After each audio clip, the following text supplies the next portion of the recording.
ছোটবেলায় মা দাদির হাতে এই কলা রান্নাটা অনেক খেয়েছি। খুব মনে পড়ে সেই দিনগুলোর কথা। আসসালামু আলাইকুম বন্ধুরা, সবাই কেমন আছেন? আমি আলহামদুলিল্লাহ ভালো আছি। আজকে আবারও চলে আসলাম আরেকটি রেসিপি নিয়ে। আজকে আমি আপনাদের সঙ্গে শেয়ার করব সর্ষে দিয়ে কলা রান্না। তো তার জন্য আমি কলাগুলোকে দেখছেন প্রথমে ছিলে নিচ্ছি। কলাগুলোকে ছোলার পরে 4 টুকরো করে নিতে হবে।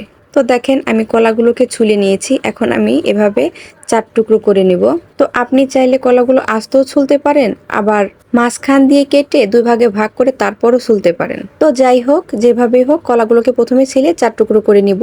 এই কলা রান্নাটা খেতে কিন্তু অনেক মজা, সর্ষে দিয়ে রান্না করলে। যারা খেয়েছেন তারা অবশ্যই জানেন, আর যারা খাননি তারা অবশ্যই একদিন চেষ্টা করে দেখবেন। তো আস্তে আস্তে এভাবে আমি সবগুলো কলাকে আমি ছিলে নিয়েছি। কলাগুলো ছিলে নেবার পর এখন আমি ভাপ দিয়ে নেব। তো এই তো বন্ধুরা দেখেন আমার সবগুলো কলা ছিলে নেওয়া হয়ে গেছে। এখন আমি এই কলাগুলোকে হালকা গরম পানি দিয়ে ভাপ দিয়ে ফেলে দেব, যাতে কলার ভেতরের কষগুলো বেরিয়ে যায়। হালকা এক পরিমাণে একটু লবণ দিয়ে আমি কলাগুলোকে সেদ্ধ করে নিব।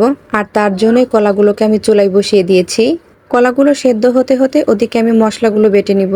আর এর মধ্যে আমরা সমস্ত মশলাগুলোই দেব, যেগুলো আমরা মাংস রান্নার জন্য ব্যবহার করি সেই মশলাগুলোই দিব। শুধু এক্সট্রা দিতে হবে সর্ষেটা ভালোভাবে বেটে নিয়ে সেটা রান্না করতে হবে। আর এই কলা রান্নার মূল উপকরণটি হচ্ছে সর্ষে। তো যাই হোক, আমার কলাটা কিন্তু সেদ্ধ প্রায় হয়ে গেছে। এখন আমি কলাটা নামিয়ে নিয়েছি।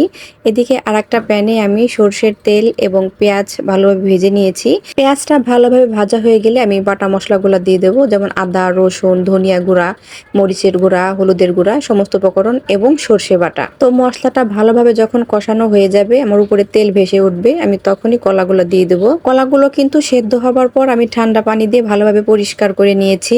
এখন এই কষানো মশলার সাথে কলাগুলো ভালোভাবে মিশিয়ে নিতে হবে। আস্তে আস্তে এভাবে নেড়ে চেড়ে করে কলাটা সিদ্ধ করে নিতে হবে। এই কলা রান্নাটা আপনি চাইলে ভাত দিয়েও খেতে পারেন, আবার এমনিও খেতে পারেন। আমরা কিন্তু রান্নাটা শেষে প্রায় অর্ধেক আমরা এমনি খেয়ে ফেলেছি। অনেক মজার একটি খাবার। তো যাই হোক, আমার কলাটা এখন আমি ঢাকনা দিয়ে বেশ কিছুক্ষণ ঢেকে দেব এবং এভাবে বারবার ঢেকে নাড়াচাড়া দিয়ে এভাবে সিদ্ধ করে নিব।